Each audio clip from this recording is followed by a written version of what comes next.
The legacy system was inspired by the fact that Star Wars it has a lot to do with family. In fact, one of the most famous family relationships in cinema is the relationship between Darth Vader and Luke Skywalker. There's a lot of fans out there who want to have their own Skywalker-type family tree.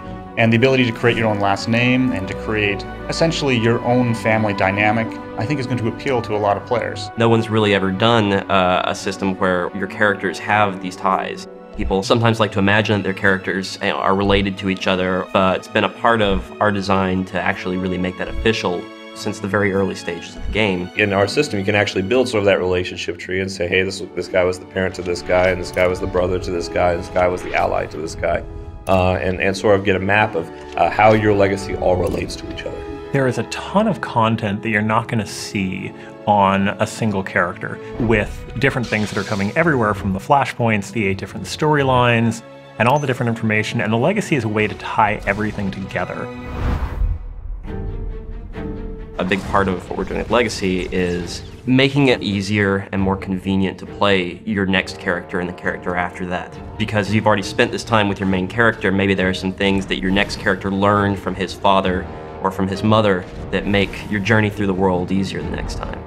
You gain legacy experience points from doing the same activities that you gain normal experience points from.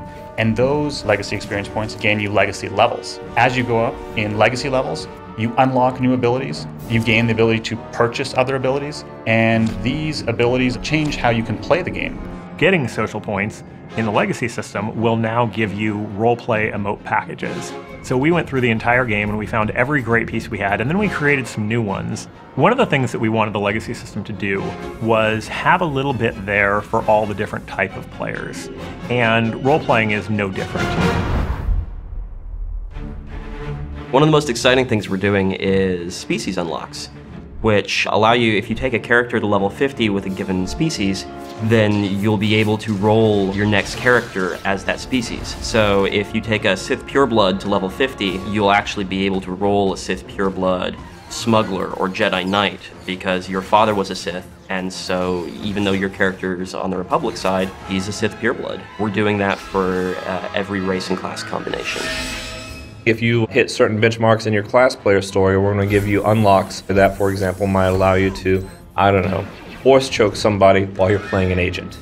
And we're going to have some good controls on that to be sure that it's mostly fun and mostly, kind of toys, but at the same time, we really want to add some flair to the experience. It allows you to live out that fantasy, and I know a lot of fans have this fantasy of when you have someone who's not a Jedi or a Sith, but has an affinity for the Force. So if you create a bounty hunter that's a part of the legacy system where you have a high-level Jedi Knight, that bounty hunter might be able to use certain Force abilities that his parents had access to. One of the things you're going to start seeing drop throughout the game world is what we call bind and legacy gear. There'll be items that are specifically restricted to your legacy that you can trade freely amongst the characters on your account. So, it may bind when your Sith Warrior picks it up, but then he can mail it to your Imperial Agent character. That character can get sort of a head start with good gear early on. For players who don't like to play multiple characters, they have their one character and that's the only character they're going to play. The legacy system still has benefits to them. You still gain legacy experience points, you still gain legacy levels, and those will still give you unlocks. I think I'm most excited about getting to see what combinations of unlocks people get and seeing these characters out in the wild. I'm excited to see Sith Purebloods on the Republic side and Chiss Jedi Knights, and see what players come up with as their personal fictions for how this came about. We are constantly looking for ways to expand the legacy system. Not only new abilities that we can have, just new ways that we can bring legacy into the whole system. So this next version of the legacy system you have is really just the beginning. The legacy system is something we're going to support for years.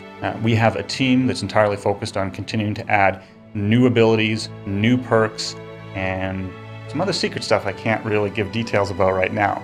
But suffice to say, you're going to see new stuff in the legacy system for many, many months to come.